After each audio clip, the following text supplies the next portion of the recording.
My name is Alexander Downs, and I am the chairman of the Dublin Civic Trust. And we're absolutely delighted to be co-hosting this event here today with the Irish Georgian Society.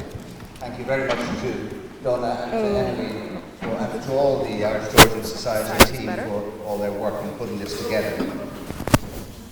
I just want to say a couple of things, kind of off the cuff, but it has to do with what I actually do.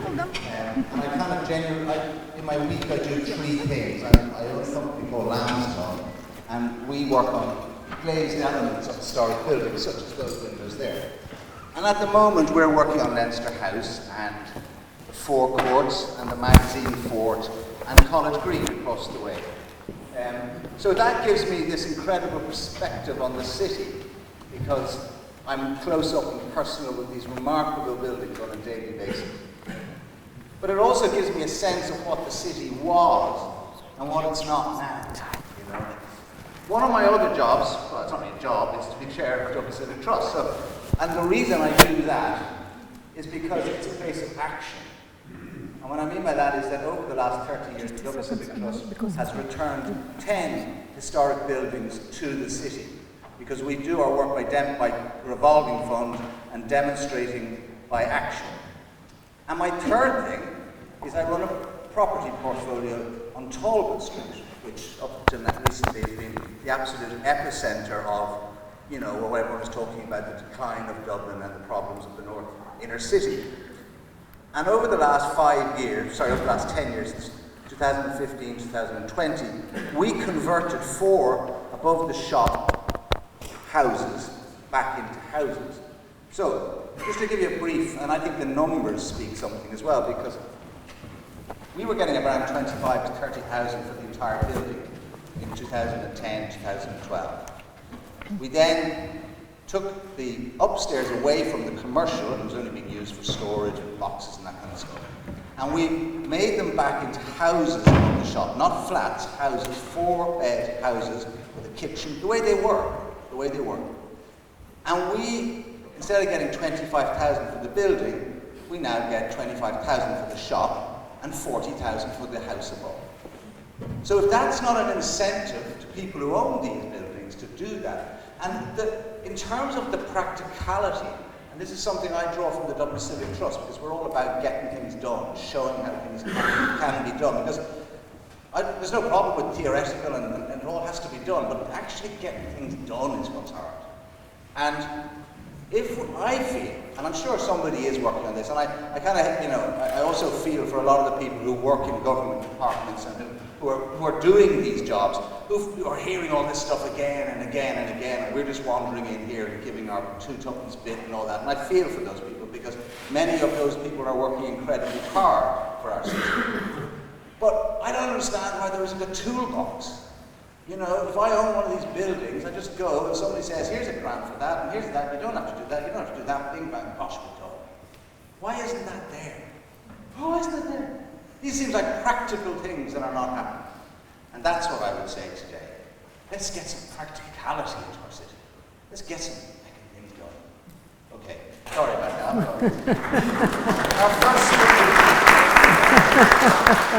Our first speaker is Gráinne Shaffrey, who I don't really have to introduce because she's one of the most incredible conservation architects that we have in this city, and comes from a lineage of incredible conservation architects.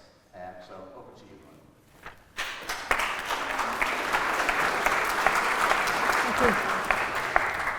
Thank you. Can you hear me okay?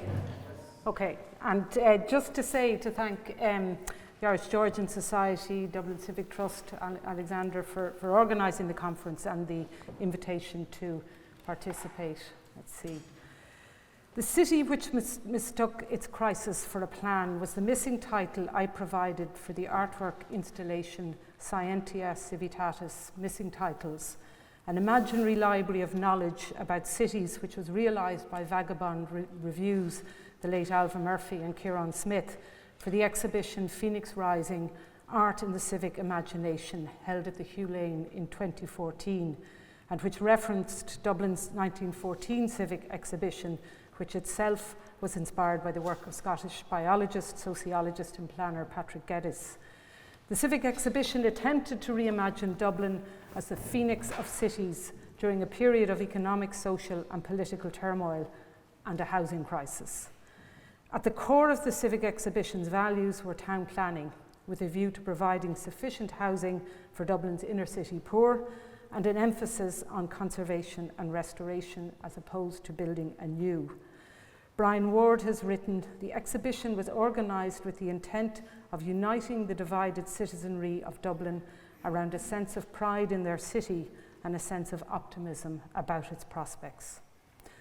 I don't need to tell this audience, and many others have made this point, that we've effectively been in continual crisis mode since throughout the 20th century and into this one, be it housing nearly all the time, dereliction, decay, urban flight and urban blight. Perhaps this is too harsh, as over the course of time we have developed and implemented civic design plans such as post-1916 War of Independence and the Civil War rebuildings. This is really impressive at the urban scale and with individual buildings of distinction, following a three-dimensional civic design. And the speed of rebuilding was remarkable, and thanks to Willie Cumming for this slide. Also worth noting, this also included the decision to keep and restore buildings which might more easily have been removed for all kinds of reasons. Much later, 1986, I think, what started out as a Custom House Docks development and then evolved into the much larger Dublin Docklands development master plans. And that's certainly worth review now. I think it's matured and settled well. And of course, the Temple Bar project, guided by the seminal Group 91 framework plan. We've also had initiatives or plans which have taken several attempts to be realised, and some are still at the gestation stage. The 1986 Metropolitan Streets Commission, established under a special act, developed plans for the O'Connell Street to Grafton Street civic spine. It proposed the renewal of O'Connell Street, tree planting, widening pavements and central median. This iteration was not carried through, but Dublin City Council itself did implement a similar scheme which has endured extremely well, as the photo here shows. Wide, high-quality stone pavements bound by the street buildings on one side and mature trees along the road edge create generous pedestrian rooms. We could do with more of these. And TII, when developing the Lewis network through O'Connell Street, carefully analysed the street's character and, critical for this type of transport infrastructure, conceived the Lewis as a public realm-focused intervention, not limited to meeting basic engineering and safety standards. The Metropolitan Streets Commission also developed proposals to create a pedestrianised plaza at College Green. It is taking several attempts, but hopefully it will soon be realised. And while not exactly a formal plan, I couldn't help adding the still compelling and incredibly accessible Gordon Cullen sketch proposal for the High Street Christchurch area, published in the influential 1974 Architectural Review. What these examples tell us, will tell me anyway, if the plan is worthwhile, don't give up. The importance of persistence and maintaining momentum. I think Alexander has said that as well at the outset. So my plea really is to not let our obsession with crisis get in the way of making and implementing good plans, and crucially, an ambition for quality. I'm more interested in the golden opportunities part of today's title rather than the crisis bit. If we develop our plans with a crisis mindset, we may absolve ourselves of the responsibility to do things well, and therefore thereby fail to grasp the opportunities. When we do build, be it individual buildings or public realm infrastructure, the likelihood is it's going to last a long time, much longer than anyone anticipates, even when we do the pop-up, the meanwhile, and the temporary. Therefore, we should set out to build carefully, responsibly, and with ambition for quality and beauty, with an aesthetic mindset. And here I use the folklorist and ethnologist Henry Glassey's definition. Aesthetics indicates intent and response. When an intention to give pleasure of a certain kind matches with an appropriate pleasurable response, aesthetic meaning has come to be. And once complete, we need to give value to caring, minding and using well. The Chicago artist Theaster Gates, a trained planner as well as ceramicist, who now makes art which is driven by using what already exists well, be it unused buildings, rundown urban areas, or under and unemployed construction workers. To a question as to how he had created an elegance and taste in projects which involved the mending of houses, he replied, "My knowledge of materials and my access to skilled people plus time created what you call taste.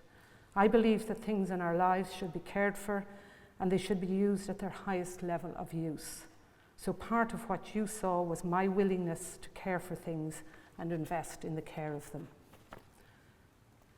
So with regard to buildings, and more particularly the vacant, underused, and in some cases derelict older buildings, and I do understand that there are many reasons behind this and causes, and it is traumatic, the dereliction on communities' psychology. I would love to be able to stand here and give easy and cheap and quick solutions. Turning them around is not quick. It's not simple, and it's probably not cheap in the short term. To quote Einstein, make things as simple as possible, but not simpler.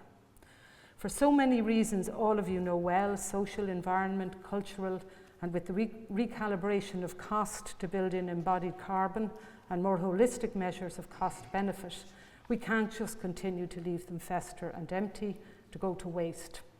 And increasingly policy is affirming this at the European level and indeed at home, and I think Nicky will probably speak much better to this than I can.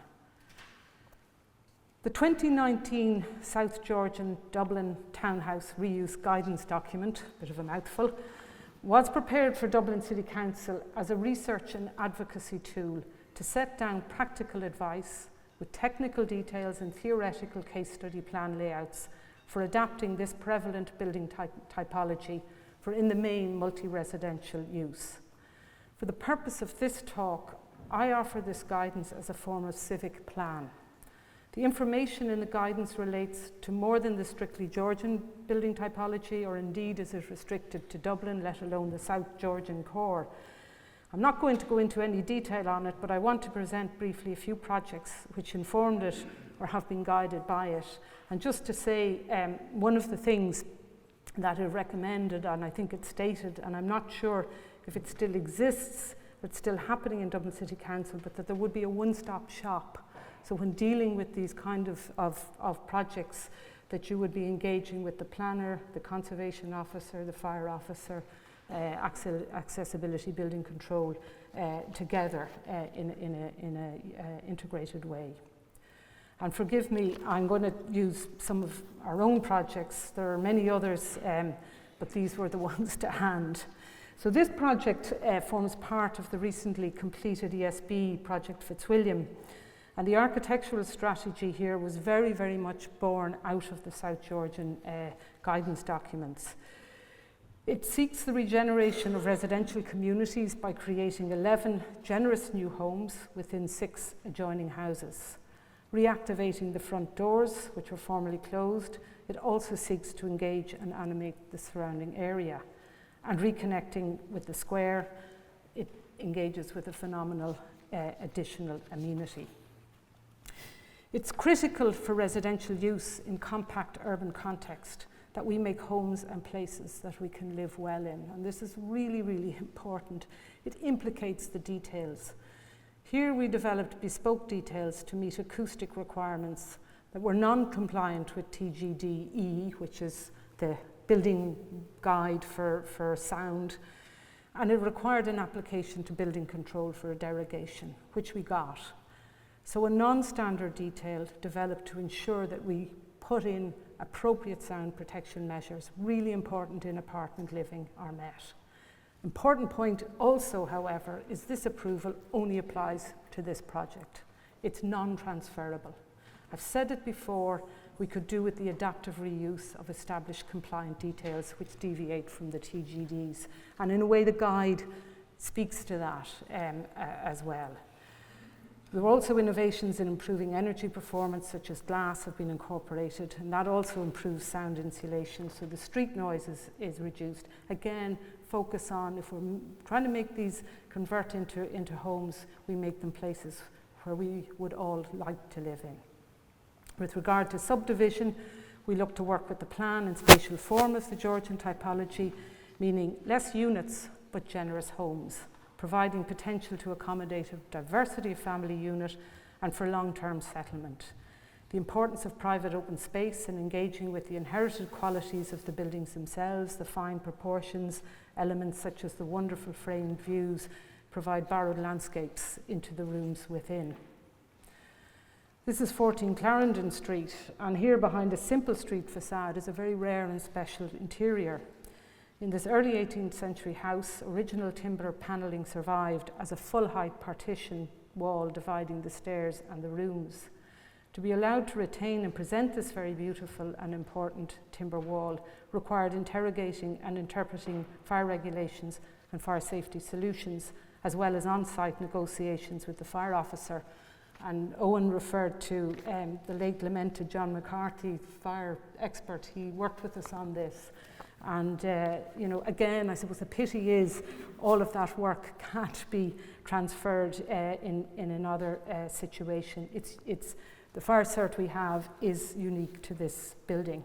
It now contains one residential apartment over 2 floors, like Alexander, with basement storage and a small rear extension and roof garden, and a shop remains at ground level. And Henrietta Street, which is unusual in a way because it's a one-off project, but there are some lessons of relevance today.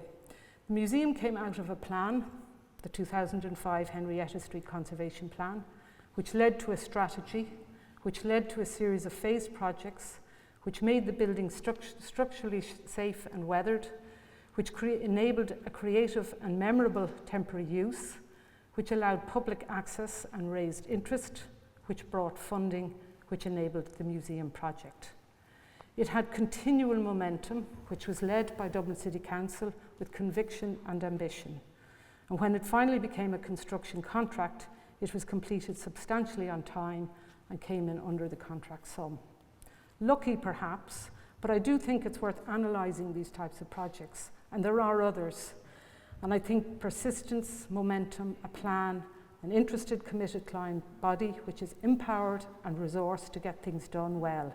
So I'm not talking here about architecture or the museum aspects, but primarily about delivering a project from plan to completion, about the doing bit. And here I just want to make a brief point about continuity of use. When people ask why can they have narrow, steep staircases in Amsterdam and we have to meet other regulations here? In the early 90s, we moved the office into the city centre. We took on an empty building of little value at the time because the plan for a very large bus interchange happening on Temple Bar was also subject to the north side of the river. And it meant anyone applying for planning would have been refused on the basis of this plan, which never happened, thankfully.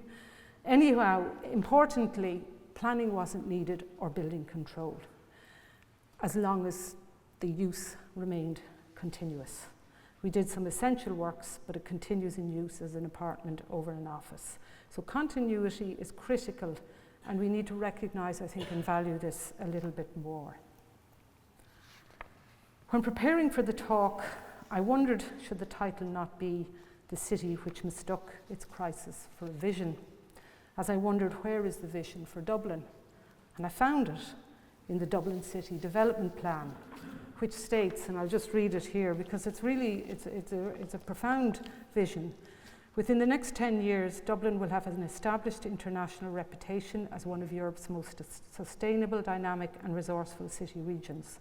Dublin, through the shared vision of its citizens and civic leaders, will be a beautiful, compact city with a distinct character, a vibrant culture and a diverse, smart, green, innovation-based economy.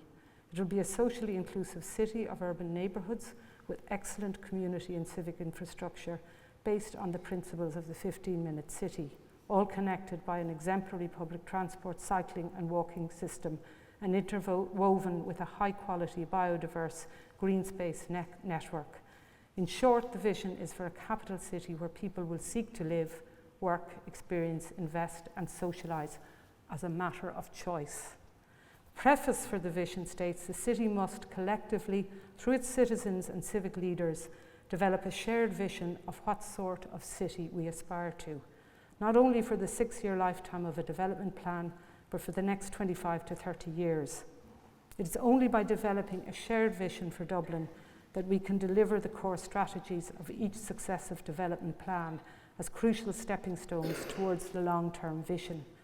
Without a vision which enjoys broad support, short-term, often competing interests will prevail, ultimately to the detriment of the city. This is laudable and only proper, but it's challenging, and it's not fair to expect Dublin City Council to deliver on all of it. So my question really is, how do we do this, and how do we do it well? The way we develop the vision, the process, as well as what and how and what we implement are as important as the vision itself. And for me, it should be visualized and represented in 3 dimensions. It should be accessible. With current digital capacities, this is not a big ask, and I think David and Jim have given us a flavour of that as well, as indeed has Owen in his very clear and engaging images of the public realm proposals. So maybe it's there in increments, but it needs to come together. I'm nearly finished. 2025 happens to mark the 50th anniversary of 3 relevant and perhaps not insignificant events to today's conference. 1975 was European Year of Architectural Heritage, a year of many legacies, including, it can be said, our own legislation and policy on built heritage. 1975 also saw the founding of the Irish Planning Institute, and congratulations and very best wishes for the next 50 years. Town planning, the fundamentals of town and urban planning for the common good and envisioning the future are critical to a positive future of Dublin. 1975 also saw the publication of The Irish Town, An Approach to Survival. This book was concerned with all things urban, from village to city scale.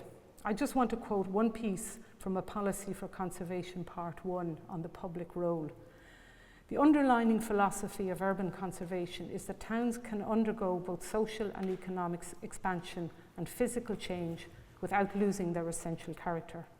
The success, therefore, of this policy is dependent on 2 important factors. Firstly, it must have the general backing of the public, and secondly, there should be a more positive and imaginative policy towards conservation adopted by local planning authorities. The general public have both the political strength and emotional persuasion to ensure that conservation policies are formulated and legislation improved where necessary. Local authorities have the necessary administrative powers to enforce such policies. This statement saw the role of both the public and the local planning authorities as shared, fundamental and powerful. So I make a final plea to take a holistic approach to the city, which can also allow for the neighbourhood scale to come through. Conceptual frameworks such as the historic urban landscapes approach might be very useful. From the very definition of a historic urban landscape as given in UNESCO's 2011 recommendations on the historic urban landscape, which I'm not going to quote now because it's quite a mouthful, but anybody who's interested, I have it with me. But it shows, it acknowledges the complexity, but the dynamic nature of cities and the contemporary and the past together, and the below ground and the above ground and the intangible and the economic. But it does urge an integrated, or maybe to use earlier term, not having, linked to silos, an integrated and inclusive ways of working. And it states here, urban heritage, including its tangible and intangible components, constitutes a key resource in enhancing the livability of urban areas and fosters economic development and social cohesion in a changing global environment. As the future of humanity hinges on the effective planning and management of resources, conservation has become a strategy to achieve a balance between urban growth and quality of life on a sustainable basis. And speaking of UNESCO, I will part with one other thought about raising the bar ambitiously for Dublin. And I have to say, I don't know where I sit on this, but I'll put it out and see. Should Dublin reconsider pursuing World Heritage designation? Having been on the tentative list in 2011, it chose not to apply in the more recent call in 2021. It certainly wouldn't be a dead cert that Dublin would meet the arduous criteria for outstanding universal value. But perhaps the journey, the explorations together, may in themselves bring worthwhile benefits. Thank you.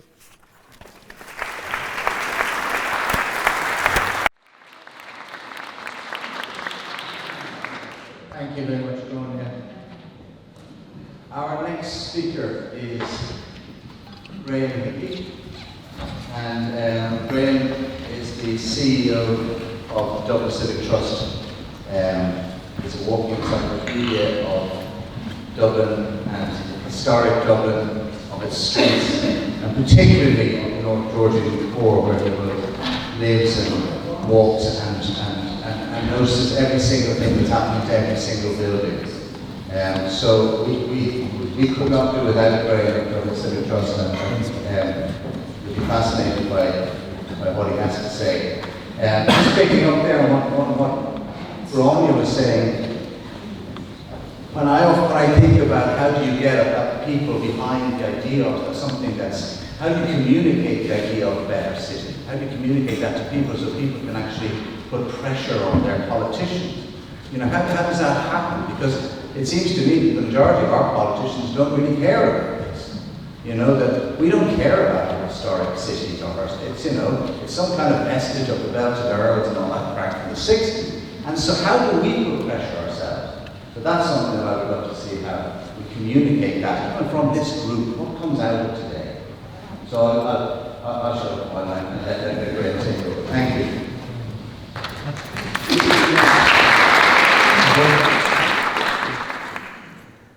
Brilliant. Might use this as a bit louder, I think. Thank you, Alexander, and good afternoon, everybody. It's appropriate on the first day of conclave that we're also scheming here in this octagonal classical room. When we think about Dublin's North Georgian core, I suppose a number of different messages pop into our minds. We have different visions about what it is. Probably most pointedly from a popular culture perspective, it's bedsit land in Georgian houses. To those of us more familiar, we're also very familiar with the beauty of the district and how it compares with the South Georgian core, particularly how its remarkable topography interacts with its terraced buildings and streetscapes. The area, I suppose, loosely expands from the North Circular Road up in the northeast down to what remains of Dominic Street, Henrietta Street, etc. in the southwest, arguably encompassing O'Connell Street going down to the Custom House. It also conjures up images of the conservation battles that were wrought in the 60s and the 70s and the 80s to save its Georgian streetscapes from the wrath of speculators, as well as from Dublin Corporation and slum clearances and road widening that took place at that time. We also think of the protagonists involved in those campaigns, the pioneers such as Marika Guinness, Desmond Guinness, John Malloy, who's here in the room today, the McGowans, Karen O'Flanagan, many others who quite literally stood in the way of the falling dominoes of Mountjoy Square and its surrounding streets to preserve the landscape that still stands there today. And we would be forgiven as a result for thinking that we have now reached some type of conservation endgame in a happy world of protected structures, of statutory architectural conservation areas, of guidance documents and noble development plan objectives that Gráinne has outlined. But this would be a facade. In fact, this is a facade retention, much like Stevenson Gibney's fairly forlorn-looking office facade overlooking St. Patrick's Cathedral. Because the reality of what is currently going on in Dublin's North Georgian core is an affront to our collective cultural heritage, to the community that lives there, and it is a totem to the hollow legal framework that governs protected structures and built heritage in Ireland, that assumes that the planning authority has even the will or the interest, never mind the resources and the expertise, to manage the built heritage under its care. I've written recently that the North Georgian core is floundering in a deleterious cycle of substandard accommodation and ever-accelerating unauthorised development in protected structures. The pattern is developed recently in a manner that is so extreme that it is imperiling the future survival of these buildings and the future sustainability of the area. Remembering that this is a large district in the centre of our capital city, not the black hole of inner city, that awful word that we continue to use. So I'll highlight some of the issues, starting with the market. I suppose in conferences like this we often focus on the built environment. That's what we do as built environment people. But of course the market that underpins what's actually going on in the North Georgian core speaks volumes about the physicality of what we're witnessing. Even defining the area is quite difficult. In my mind, it's loosely this kind of mushroom-shaped area. It takes about 2 minutes to walk from one side to the other in the lower section, maybe about 6 or 7 minutes to traverse it in the northern section. This is a CSO map that I computed using the CSO. I might just put that down. To generate some statistics about the North Georgian core. This tiny postage stamp of the centre of Dublin City has a population of 20,350 something people. That comes with 2 asterisks. Number 1, I should say, that is the size of Selbridge. It is the size of Sligo town. 2 asterisks. Number 1, how many people actually answer the door on census night?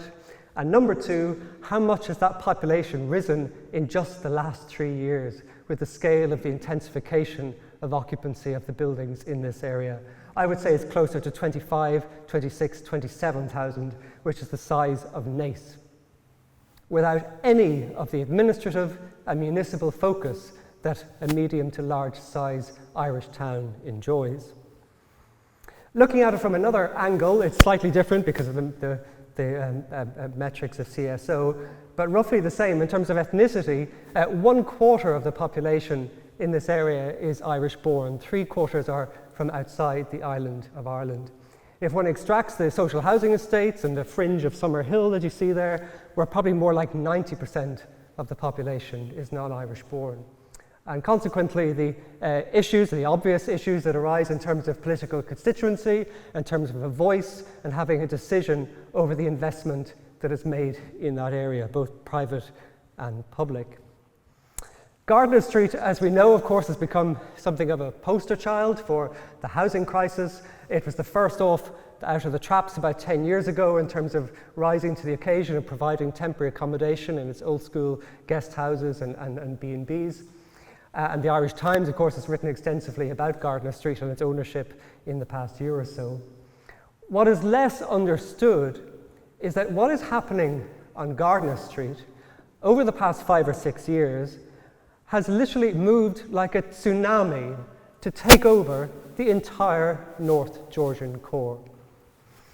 There is barely a street, a terrace, or a group of buildings in the North Georgian core that is not currently pressed into temporary accommodation, in large part provided by private providers to the state in its different forms, whether DRHE, whether IPAS, or whether approved housing bodies or other forms of temporary accommodation.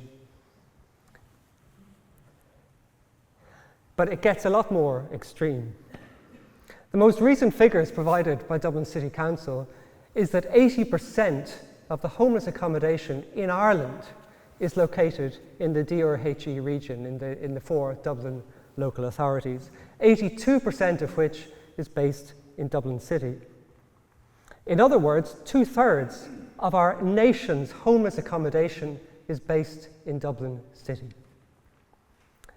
Annual homeless accommodation spend is to hit €300 million in Dublin this year. The state is therefore probably the largest single current investor in Dublin city centre, spending €200 million. The North Georgian core is therefore, based on the number of known beds in the area, is probably incurring a spend of at least €100 million. The North East Inner City Department of the Taoiseach-sponsored initiative, its budget is 7.5% of that figure. And as anybody who lives in the area knows, pretty much all of that figure is spent, as the locals call it, SOS, south of Summerhill. It doesn't come near the North Georgian core, save some of the greening strategy and events that are held in Mountjoy Square. In total, about €53 million has been spent since the NEIC initiative was launched in 2016. In the same time period, somewhere in the region of €500 million of public funds has been spent, understandably, in terms of meeting the needs of the homeless crisis, but that has been spent in Dublin City in the same time frame. In effect, the state is giving high-profile crumbs in the form of the NEIC, and with the other hand, it is pulling the rug, the joists, and the foundations of the entire district out with the other. Given the scale of what's actually happening in the North Georgian core, particularly in terms of how the private sector is rising to the occasion of adapting their buildings without planning permission, without recourse to building regulations, or recourse to conservation, on a huge scale, that one seriously needs to question, is it in fact the Irish state is the biggest vulture preying on the North Georgian core? And I say that with huge regret. The second part of the issue is that the private sector, of course, is following suit. The very idea that these signs can still exist pre-63 in an era of planning regulations and housing standards and the Housing Act of 2015 says everything. To most people or most investors looking at these signs, this is what it really means. It's a planning-free zone. You can do whatever you want in the North Georgian core, and the state will pay you handsomely to do it. This might seem like a prurient photograph. In fact, this is about 5 o'clock in the afternoon on a winter's evening. This is what is currently happening with the few high-quality urban homes that ever existed in the North Georgian core. This is a building converted in the 1990s into a decent one-bedroom apartment. We're actually not looking into the bedroom, we're looking into the former living room. This is where the newly acquired investor landlord has decanted the apartment of furniture, filled it with single beds. The mezzanine home office has been converted to a double bed where an Indian couple share. And the sole surviving one-bedroom apartment, one bedroom at the back, has been chopped in two, with a bunk bed on one side and a bedroom on the other. There's 8 bed berths in what is ostensibly a one-bedroom apartment. This is happening at an accelerating rate with the few surviving high-quality homes in the North Georgian core. The second issue, of course, is planning enforcement, which we're all familiar with and my hobby horse, and it comes with the question mark because, quite simply, it's non-existent. And anybody who lives and works in the North Georgian core or in Dublin city centre generally, this is pretty much a fortnightly occurrence of finding the innards of Georgian buildings in skips while they undergo major alteration to create substandard accommodation. Evening views are usually much more revealing to see Napoleonic type interiors being carved up 1970s style with stud new ceilings, etc., through the new unauthorized PVC windows. The brazenness with which works are being carried out. This is a major 3-bay Georgian house of the scale of one finds on Merrion Square being chopped up into tinderbox type conditions. It is now stated Dublin City Council policy not to pursue the insertion of any type of window in a protected structure that does not involve the removal of the original historic fabric. They will not pursue replacement windows of the first generation replacement windows. You can put whatever you want and they won't do anything about it. This is the types of horrors that you pass pretty much on a weekly basis in the North Georgian core. One can actually stand on the street as the Munster Joinery truck arrives. One can stand and actually ring the Planning Enforcement Office, and it can take 3 weeks, 3 months, 6 months for somebody to even come to site. I can't show you the much more extreme gutting of early Georgian buildings next to the Department of Education, the gutting of Georgian houses literally outside the Minister's office, outside the Custom House, or in the most extreme cases, the wrecking of Georgian facades on Parnell Square, literally overlooking the Garden of Remembrance, where foreign heads of state and cavalcades pull up outside the wrecked remains of Georgian facades. It is a case of national embarrassment. The third problem, and I suppose to counter Gráinne's thing, I'm focusing on the crisis rather than the golden opportunity. It's worth noting that this is the standard of a good quality, medium-sized hotel that one would expect to be designed and built in a highly sensitive receiving environment off a Georgian square in a capital city. This was parsed and analysed by high-quality conservation consultants, by high-quality architects or planning consultants to deliver something of this beautiful materiality off a Georgian square on the south side. This is what a medium-sized hotel looks like on a Georgian square facing the internationally significant Rotunda Hospital on the north side of Dublin, where the fibre cement cladding can actually be pulled off with your fingernails. I have sat at a boardroom table with major international investors, and they referenced this. They could not believe that something of this standard was facilitated in the centre of a European capital city. They were aghast. I was mortal. The extra top-up stories were granted by An Bord Pleanála at the peak of its dysfunction.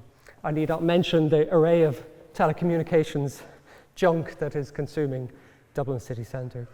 This is the high-quality public building that one expects in a Georgian environment on the south side of Dublin, a magnificent award-winning new public school on Harcourt Terrace. On the south side of Dublin, this is what a major new facility public building looks like on the north side of Dublin, on probably the most benighted streetscape in the country on Summer Hill. This is not an RUC surveillance point. This is the primary care centre for the whole North City Centre, paid for with public funds. This is the quality that one expects of an intervention in a Georgian square, the beautiful multi-million euro new Dublin City Council tea rooms that are about to open in the middle of Merrion Square. And this is what the north side gets, the de facto replacement of the Rotunda Hospital in this underhand extension, kind of masquerading as a critical care wing, when it is in effect a replacement of the Rotunda Hospital, actually building out Parnell Square, turning a Georgian square into a street with no policy guidance around it. And the planning authority is falling over itself to grant permission for this development. And just as a final point, and this is actually what interests me more in a way, this is the fine grain. This is what we want to encourage, what David was talking about earlier, this kind of fine grain intervention into the existing urban environment, high quality muse scale apartment buildings to be built on muse lanes, as this case on Mountjoy Square. The planner insisted on the high quality materials, on the plot divisions of the building, and a bit of kind of sexy detailing in the brickwork, and including brick gables down the side of the building. And yet this is the structure that actually gets built. It gets handed over to an approved housing body. They engineer out all of the elements that the planner insisted on in additional information, and planning enforcement don't want to know about it. So to Gráinne's point, where is the vision for Dublin's North Georgian core? Where is, as Valerie was mentioning, that wonderful term, the general agreement for what we want for Dublin's North City Centre? Paul Kearns will recognise this slide. Paul presented this at a conference that we ran about 7 years ago, focusing on, as Gráinne was mentioning, the future for the South Georgian core. And rightly, that question was being asked, how do we value that magnificent, internationally significant Georgian streetscape? But forgive me for asking the question about the North Georgian core and asking what are our values and what do we expect to be delivered for the landscape north of the river. Because if what we're currently doing is our collective vision and the Irish state's vision for successful urbanism, then I would suggest that the South Georgian core remains firmly in established office use.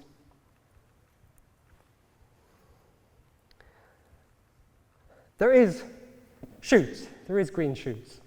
The Capital City report, the task force report appointed by the Department of the Taoiseach, at least highlights a number of these issues. It also highlights the stakeholders that need to grapple with, as Donna mentioned at the start of this conference, the bewildering array of issues that urban management raises. But this report, like the Mulvey report before it, it misfires. It doesn't want to deal with the unsexy issues about properly resourcing the planning authority and the local authority to do the job that it is tasked to do. On planning enforcement alone, I've been informed just in the past few days that Dublin City Council's planning enforcement has now reduced to 5 people. There's nobody left at the tiller. Development control, compliances, all need huge resourcing in order to deliver the vision that so many of the speakers here today have been talking about. And the state is currently proposing to spend hundreds of millions of euros on reviving what is ostensibly an office block, the GPO, as a distraction to the issues that the North Side faces, while staring us in the face as the revival and as the igniter for the revival of the whole north side of Dublin, the Rotunda complex, its spectacular 18th century assembly rooms, its pioneering maternity services, the Gate Theatre and the former pleasure gardens have the potential to literally reignite and reshape the image of the north side in our collective public imagination. And the state doesn't even see that it's there.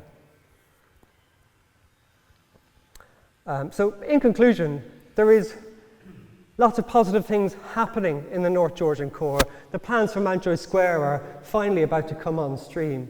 The Dublin City Library that Owen referenced earlier, the Poetry Ireland facade, that scaffolding has just been dropping in the past few days. It is such a tonic to see something of that quality and that beauty on the north side of the city. It actually stands out like a sore thumb because it's the only decent building in the area. But it gives a flavour of how beautiful the north side could actually be. So I'm really going to leave it with this tantalising provision that Dublin Civic Trust got included in the programme for government. We're quite proud. We think this is probably the first time the word Georgian has ever featured in a programme for government. And it is to effectively revive the North Georgian core through conservation-led investment in its streetscapes. So what we need now is the vision and the strategy to deliver that in the context of what's currently going on in that much benighted but much beautiful part of our city centre. So thank you very much.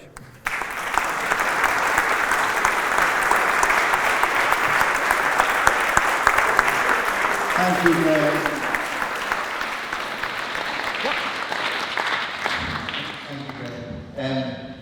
Before we get beaten up, there is also another beautiful building across the square from that one. On the 30-mile square, which was done for teachers by DNBF, and was really the windows too, so I have to put that in there. Because we're actually, the Dublin Civic Trust is doing a walk-around tour of it in a couple of weeks' time, facilitated by the IMTO. And what, you know, Gráinne is right, these two buildings are now, and even the fact that they've got dark windows, Lucy, they just, you know, so it is about that action, it is about having little beacons of hope. you know, on streets, taking streets street by street. It's granular, as he said. And it's not, well, this is incredibly important, all the, and I've never really been struck so much by, especially David's and Jim's work on Galway, just when you always squint your eyes and look at the maps, you can see so much more stuff, and also in Niall's incredible maps of Dublin. You learn so much by sometimes taking a huge overview, but then you really need to get granular on the street.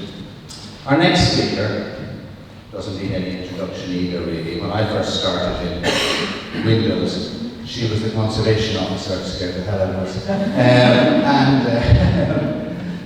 But she's now gone upstairs to Customs House, and so we're dealing with many other great colleagues.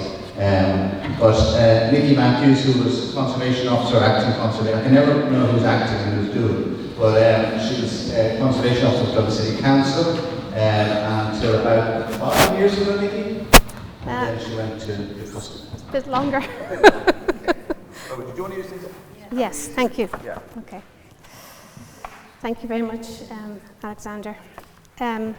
It's a great privilege to be able to talk today, and my thanks to the Irish Georgian Society and Dublin Civic Trust. I'm following on from two very deep thinking, well presented presentations, and I'm going to talk about something, I suppose, a bit more alternative, reflecting the role that I do currently of national contact point for the new European Bauhaus. I suggested that in this presentation I would like to reframe the Georgian legacy of Dublin, and to do that I must first visit material that I presented in the Mary Bryan Memorial Lecture, namely how Georgian Dublin has been appreciated over time, what is its statement of significance, and what has been achieved to date in terms of the policy and practice which manages and seeks its future development.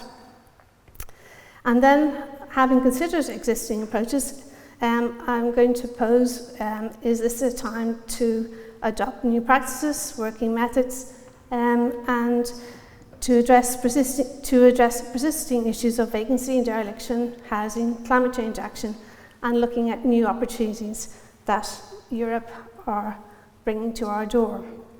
This is this wonderful image from 1854 by James Mahoney, with thanks to Graham for lending it to me.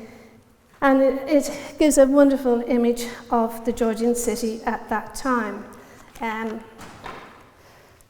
J. Warburton and colleagues in 1818 describes Mountjoy Square as, on its completion, as neat, simple and elegant, its situation elevated and healthy, the elevation of the houses, the breadth of the streets, so harmonious together as to give pleasure to the eye of the spectator, and add to the neatness, simplicity and regularity everywhere visible, entitling this square to rank among the finest in Europe. Merrion Square is described as a noble square, environed on three sides by lofty houses, which have been built in the modern style. And then in recent times, this city was, as Gráinne alluded to, submitted to the World Heritage Tentative List in 2010. And I think to read the statement of significance at that time is important. The development of Georgian Dublin was a significant moment in the history of the Age of Enlightenment, with the establishment of the Wide Street Commissioners and the founding of many charitable and public institutions in buildings of high architectural quality. The Wide Street Commissioners, Europe's first official town planning authority, established to make wide and convenient streets through the congested quarters of the city.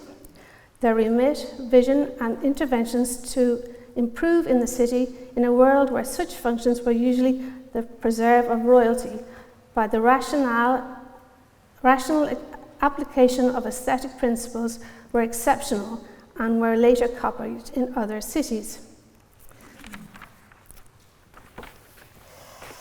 Sorry, I have to do a few things here at one time. Of course, this is the Jonathan Barker map previously alluded to, which is part of the Pembroke Estate Papers, setting out the layout for Merrion Square and the neighbourhood. And I suppose the idea that, restricted leases and guidance about materials and building standards were part of the original vision for Marion Square. It also points to, this is one of the first town planning maps in Europe. I also wanted to allude to the craftsmanship that is contained within the buildings, the setting for our great writers and artists and critical thinkers. This is described very well by Christine Casey and Conor Lucy in their decorative plasterwork in Ireland and Europe, as sumptuous plasterwork ornament is a celebrated and distinctive feature of Ireland's 18th century domestic architecture and brought to us by migrant craftsmen from Europe. I also want to reflect on the amount of research that was prompted by the return of the Pembroke Estate papers to Dublin in 1995 and the valuable resource that it brings to the, I suppose, the understanding the city. And critical voices from these publications. Ronnie Scott was recorded in Redrawing Dublin by Paul Kearns as saying that Dublin, as elegant and logical, is beautifully done. And of course, turning to Niall McCullough's 18th century townhouse, published in 2011, the conclusion is perhaps the most persuasive fact is that the Georgian city itself, the streets of houses, yards and courts, forming and woven interlocking entity, is the major monument of Dublin, which has always stuck with me very forcibly.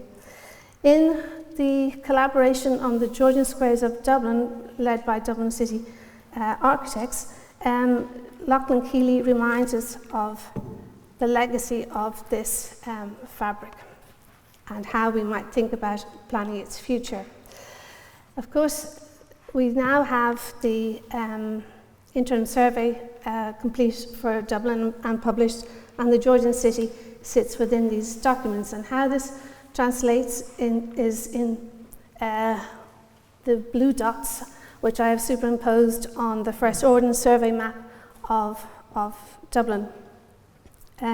What's interesting to me about this is that it does describe the loss that Valerie spoke of earlier, the missing pieces that have happened over time, that have been replaced with contemporary structures, but that there is still a coherence to the North City and to the South City of the South Georgian core. And when one looks at the current city development plan, how this translates really speaks to that point that Jim made earlier, and David Brown made earlier, about 2D planning. What does this actually, how is this actually creating the vision of the Georgian city, its remaking and its ongoing future development? And what I found fascinating was that in terms of moving away from just individual buildings, the North Georgian core has 3 architectural conservation areas and a 4th one planned for Parnell Square, where the South Georgian city quarter has 1 architectural conservation area pertaining to the Georgian character area. And it really is the irony of what Graham has spoken about. The difference in treatment is quite striking. So this part of my presentation is about things that happened in the last years that I think made, I suppose, a big difference. They were the game changers.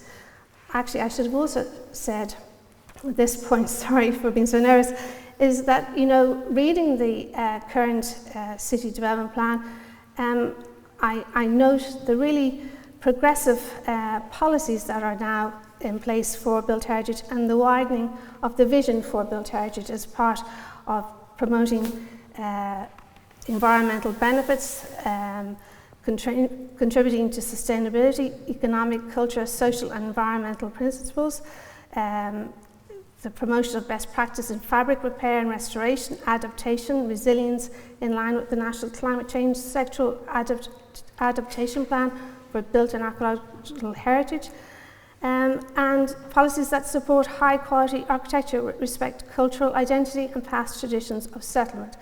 So these are all, sorry, I'm not watching my screen, these are all really progressive steps.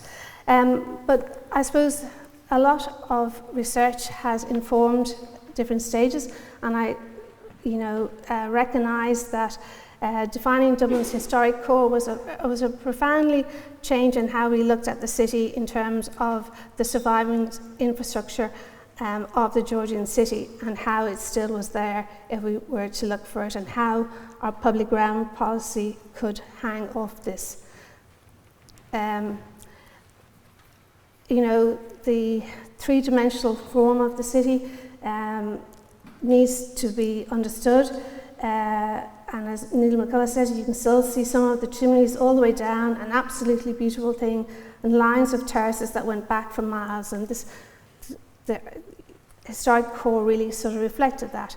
It went on then to look at the tourism potential of Merrion Square. And this was a very interesting project, and why I include it here is that it sort of showed innovation in terms of community engagement, this time with businesses in the areas like hotels, the cultural institutions, and sort of making Merrion Square more accessible. It did yield very positive results. It was a European exemplar.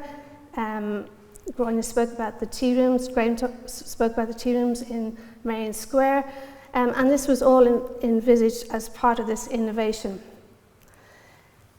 Other innovations were of a more small scale, like the OPW taking on the lead of restoring a Muse House as part of the antiquaries site, and the importance of returning a historic garden to Merrion Square, and the full building plot and the hierarchy of scale being realised and understood. Similarly, the remaking of broken spaces or areas that had been tar-macadammed as part of the high quality amenity of living in a Georgian house in Merrion Square.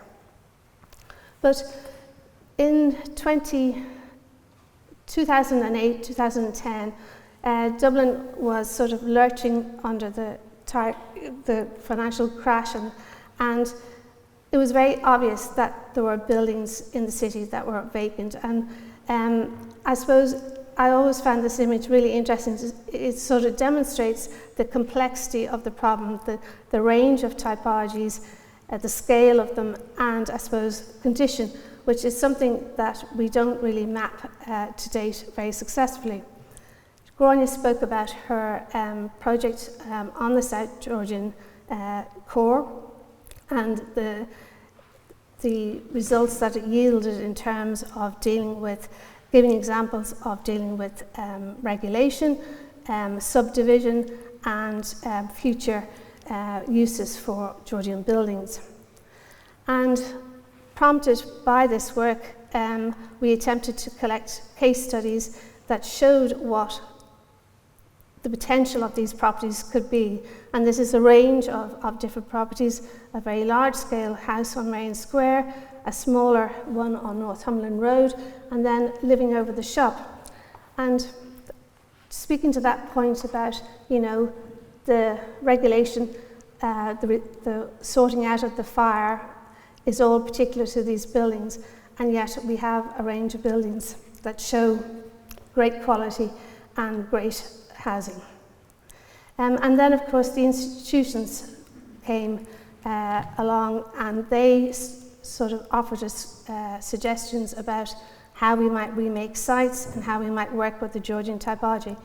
And I'm very struck standing here today that so many of the projects that I've selected here are very much the work of Gráinne and her office, as indeed is this one that she presented. And I suppose the learning that the Conservation Office in Dublin City did over time, which continues today, is about understanding its building fabric and solutions that it throws up.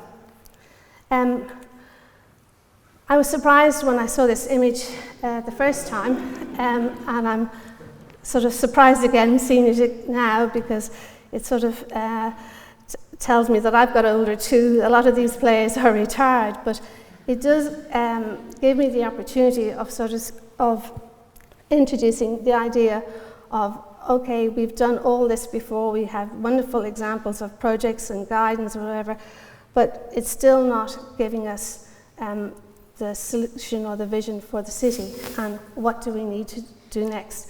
And I suppose in the words of Ursula von der Leyen, we need to, leave the path that we've been on and maybe explore other opportunities of how to work to address our current problems of housing, climate change, etc. And as David and Jim pointed out, our cities are really,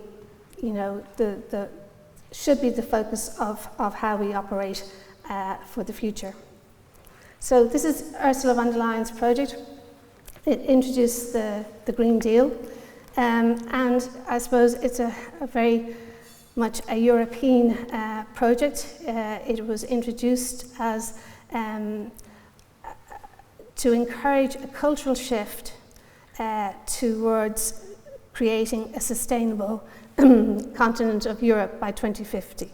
And I suppose it's about a long-term vision, and it's about cooperation, and it works around these ideas of beauty, sustainability and inclusion, leaving nobody behind.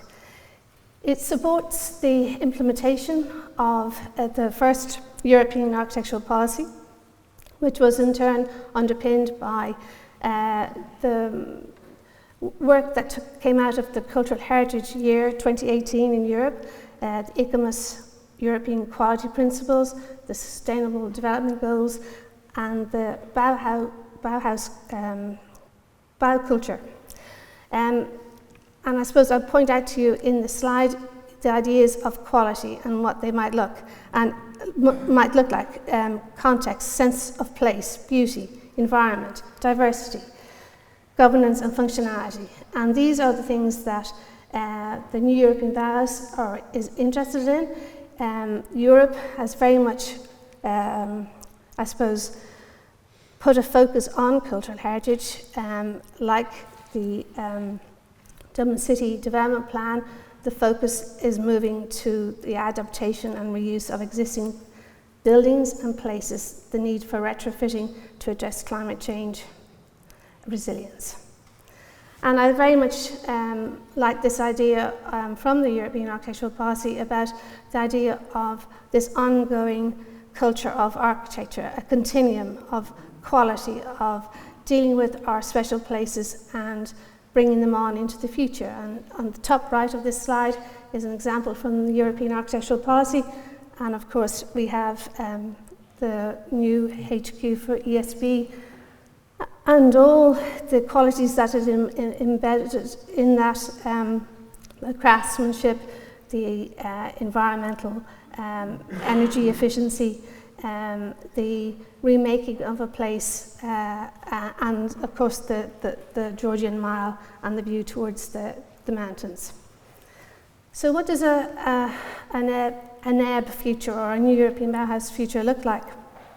Well, it's about engaging people at grassroots levels. It's about providing tools and guidance, offering tailor-made solutions for different communities, incorporating the views of various stakeholders in the process of design and implementation, prioritising people, social inclusion, but also having an eye to the economy to boost competitiveness. This is a range of projects that have been worked through the new European Bauhaus values and principles.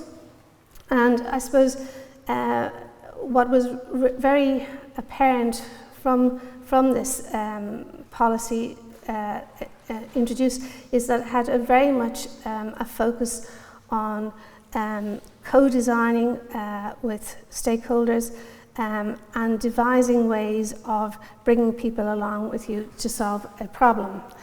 In recent times, it has moved from, I suppose, just a policy to a more structured approach, and now funding has been provided for research and innovation, which is very much engaging our colleges and designers. And I draw your attention to the focus on circular economy and regenerative approaches, new business models, and interest in terms of looking at regulation and in funding models. And then the piece that I've been looking after up until now is the rollout component, where funding is being offered to get research into practice. And I think this is an interesting idea of that we make use of research that we have. So we have research like what Graham has done on the North Georgian core. You know, what can that information inform, and how can it change things? So this is the new roadmap for the new European Bauhaus facility, which is the research agenda for the programme. And this is what it looks like at the moment across Europe in terms of projects that are happening. And I suppose what I'm trying to suggest to you is that Ireland is not alone in these problems, but there are also other countries dealing with similar. The opportunity to partnership up on research programs and to learn from other situations is part of this way of working. And these are on this are mapped the projects that have come through the European Bauhaus Festival as awarded projects, and lighthouse demonstrator projects, etc. So you can click on this map and find out more about these projects and perhaps become involved in them. What was really striking about the new European Bauhaus from the get-go was that this was very much a designed and co-created process. And it spent time in identifying what were the problems that had to be addressed, but it also has spent time in developing key tools for people to work with. So the compass is the guiding framework, how the beautiful, sustainable together works. The investment guidelines is looking at the whole process of funding and how we get a high quality built environment established. And then the toolbox is a set of case studies and tools that people can draw inspiration from. This is the self-assessment tool, which is one of the more recent developments. And I suppose it has a specific piece on the idea of how do you identify beauty and whether or not you have achieved it. So for instance, quality of design and delivery, improving building resilience, ensuring occupant health, comfort and well-being, improving accessibility of the built environment for everyone. We've touched on many of these subjects already this morning. Understanding aesthetic perceptions of buildings and spaces through comparison to actual styles and tendencies in art and architecture. So this is the purpose of this document, is that when you undertake a new European Bauhaus project, that you can evaluate how you've done on the various aspects. Have you done well on the beauty? Have you done well on the sustainability? Have you done well on the social inclusion? The good news is that the new European Bauhaus is already in action in Ireland. Under EORDF Thrive project, a programme that was launched in 2022, every local authority in the country is now working with the new European Bauhaus. And I suppose its initial feedback from this is that local authorities really welcome it as a way of working, in that it has started to address some of the deficiencies that have prevented the implementation of good practices, allowed better engagement with projects, etc. So I suppose it's very interesting that Europe see Ireland as being almost the sandbox of the testing for this way of working. They have come to Ireland and provided training using the tools that I've just described. And I think many of the local authorities have gone away very much encouraged and inspired by working in a different way on problems. Problem solving, everybody at the table, identifying the key stakeholders who should be part of the problem solving. So at the moment, we have 5 projects identified or allocated funding under Strand 1, which is capital works, and that we will be starting a further assessment of other projects recently submitted. But this gives you an idea of funding going to heritage, and heritage being part of not just providing repair of a heritage building, but a project that talks about sustainability, environmental consequences, social inclusion, and doing the heavy lift of bringing a community along on a journey in terms of, rebuilding, revitalising their neighbourhood through heritage.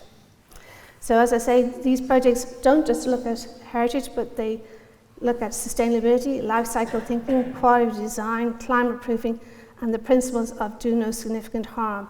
And what's important about the Thrive funding programme is that it embodies these quality principles as part of the funding outcome. And Alexander, you'll be very encouraged to know that windows and the repair seem to be part of circular economy and something that maybe will address, the deficiencies or the losses that we have in towns and cities. So what would this process look like? Well, here's an example from a European peer learning experience. This is how working in a different way will create a much more integrated approach, multidisciplinary, the importance of good governance to achieve high quality architecture in the built environment, development of new local and regional partnerships, fostering inclusion in the built environment, participatory governance, transitioning towards sustainable ways, applying circular economy, mitigation, and climate change action. And then ultimately, by working this way, we create attractive places, regeneration, new uses for buildings and spaces. This is the new European Bauhaus, the values and the principles, beauty, sustainability, inclusion. How do we achieve them? Through participation, multi-level engagement, transdisciplinary approaches. And the themes that very much, reflect even how Galway was looking at its future, reconnecting with nature, regaining a sense of belonging, prioritising the places and people that need it the most, the need for long-term life cycle thinking in the industrial ecosystem. So what would this look like, say, for the North Georgian city? I mean, this is a project that Mountjoy Society with Dublin Civic Trust have been exploring and hope will future deliver, but it is about greening and making beautiful the streetscapes, the enhancement of the central park. If I look at other cities, what are they doing? They're looking at Limerick here has a programme running with the IAF about reimagining the future of buildings, so an engagement project. But Limerick also is interesting in terms of how it is very much engaged with the digital platforms and 3D twinning model made of the city, as well as these ongoing engagement programs through their Fab Lab. And I suppose it's interesting how they are building a momentum and a capacity with a local community about this is their future and what they need to do or how they need to be on the journey together. This is their digital model where you can go in and you can actually see what way your building performs currently and how you might actually upgrade your Georgian building. What's really interesting to me is that not only is transport, roads, but energy is now part of the infrastructure for a historic city, and how we are going to offset that need to sustain not just the fabric, but also them as a warm, comfortable, contemporary place to live. So this is images of their Fab Lab and their ongoing I suppose, design of outreach to the communities and working with communities. They map, cycle routes and everything, so that it's not just looking at heritage in a narrow lens, but looking at it as a part of a future for the city. And, in recent times, research has continued in terms of the fabric of buildings and how they perform. And what if we actually start to try and use digital means to start to really tell people how this all comes together. The traditional skills are hugely important to the new European Bauhaus, and the need for revitalising them as part of the repair and maintenance addressing climate change in historic buildings. And of course the wonderful exemplar at 18 Norman Quay is really a wonderful project to visit. So in conclusion, there's an awful lot of information on the new European Bauhaus. It takes a bit of time and reading to become familiar with, but there really is some inspirational projects, and the one here on the left is, I think, of interest to everybody in the room. It's about tackling place-based transformation. Started in 2024, it's now into another phase of research, and models will be coming from that, so that's available online. Its purpose is to empower policymakers, I'll just get it right, innovation for place-based transformation to empower policy practitioners in building capacities, designing and implementing transformative approaches.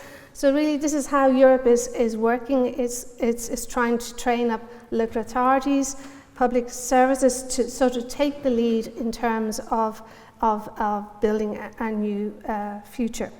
So there's a lot of resource material in that.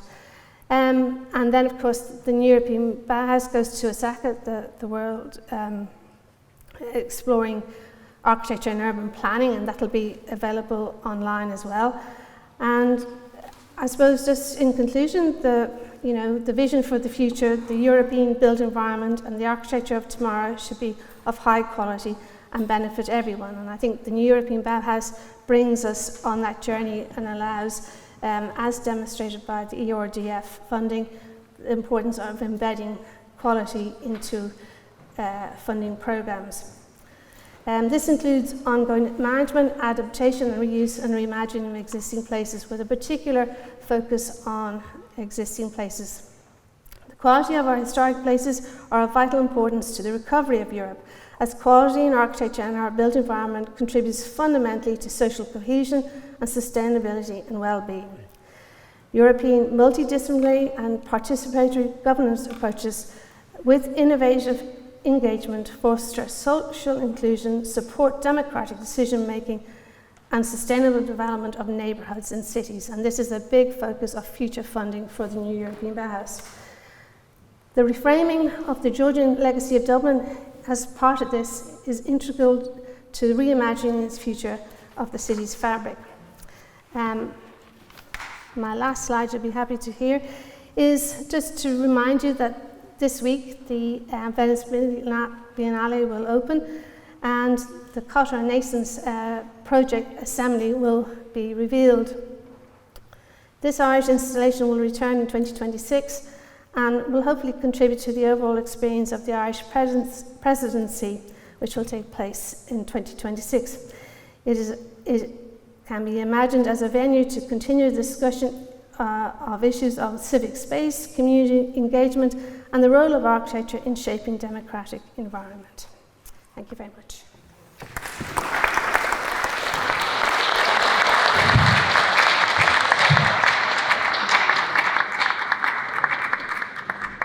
Thank you very much, Hickey, and thank you to Graham, and thank you to Gráinne. We now have 10 minutes of question. It's just a query more is externally and internally. Externally, I'm passionate, or even the Irish Georgians maybe, not object to those monstrosities that Graham showed on his slides there, And internally, the architectural staff within the City Council themselves not raise question marks or application should be granted. Even with going as far as contacting the architects for the development, inviting them into City Hall for a cup of coffee, and discussing it with them. Surely we can do better than this. What I'd say is that An Taisce probably did submit, certainly on Arnold Square, I would imagine, and Kevin Duff is one of the unsung heroes in Dublin City in terms of advancing quality with proposals of that kind in sensitive historic environments. I think that's a very good point. I think Dublin is probably one of the few capital cities internationally where major development proposals are not assessed from an architectural and design perspective. It goes to the Roads and Transportation Department, it goes to the Conservation section, it goes to the Water and Drainage. Proposals, even from major civic design interventions in the city, do not get reference to city architects. And I would suggest that that should be a material change in the running of the city, is that there is an architectural input on major, and in fact any significant proposal in Dublin city centre should have some architectural oversight from within the local authority.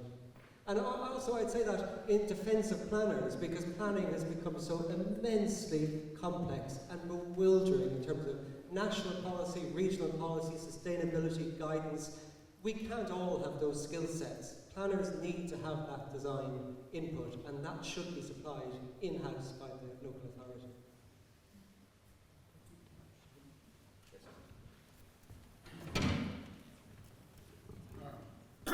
James Pike.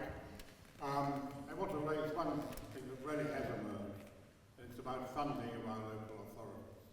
We have quite a ridiculous situation here, where only 9% of all taxes raised in the country go to the local authorities. The average across the OECD is over 40%. And there are many like Denmark which are higher, even in the 60%. So we do need to do that. That is one of the most urgent things. It's no wonder we've heard a lot about the inability of the City Council to follow up and any other local authority. Thank you.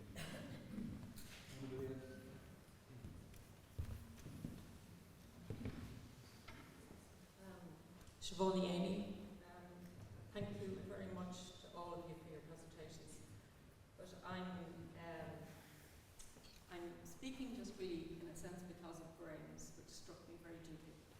And I'd like you to bear witness, if you like, to the fact that what he's saying is absolutely true. Absolutely true. I'm 70 years old, but I know the inner city of Dublin from being 4.5, 5, going to school in Marlborough Street, then in Eccles Street. I did art classes in Dawson Street, music in Chaffrey. And the point is, from very early childhood, I knew and loved the inner city of Dublin. And for me, travelling either side of the river, it felt like one organism, one kind of entity. But I know over the 65 years between that time and now, the imbalance, the serious imbalance between both sides of the city, north and south, is huge. It's gaping, and it's really wrong. It's really, really wrong. I think it's interesting to note that, if you like, our national institutions such as our Dáil and our Shannon, they're all south of the river. The major cultural institutions, arguably, are south of the river. If you like, I think we have 18 government departments, and all bar 3, if I'm not wrong, are officed or housed, if you like, south of the river. So, if you like, power, money, and I think it's not insignificant that the Georgian core document by Dublin City Council was for the South Georgian core. There is a North Georgian core, which is actually older, arguably, in fact, more significant. There's Parnell Square, which Graham has mentioned. There's Mountjoy Square. I worked many years on Mountjoy Square. I know this area of the city very well, and I know what he is saying is absolutely true. The lack of respect, the complete imbalance either side of the city, by the powers that be, I'll just use that term. And and then property values and what's expected, the two examples Graham gave about the hotels. You know that is there all the time. There are far more trees, the pavement, there is just such a yawning gap between both sides of the city. In a city I love, my father loved, I have known from when I was very small, and it's getting worse, and it's just not right. And ultimately, our city won't survive this into the future. It won't, nor should it. There needs to be a respect for the entity that is the city, the organism that is the city, and that's both sides of this river that goes to the sea, that connects us to the world. I love Dublin, but I know that the yawning gap of respect between both sides is a serious problem, and it's not getting better, not in my lifetime, so far. Now, I'll live and hope, but something needs to change, and it is a government thing too. As I've said, just in the simple things about where offices are. Everything kind of migrates south. South is, yeah, that's what we show on the posters. Okay, thank you.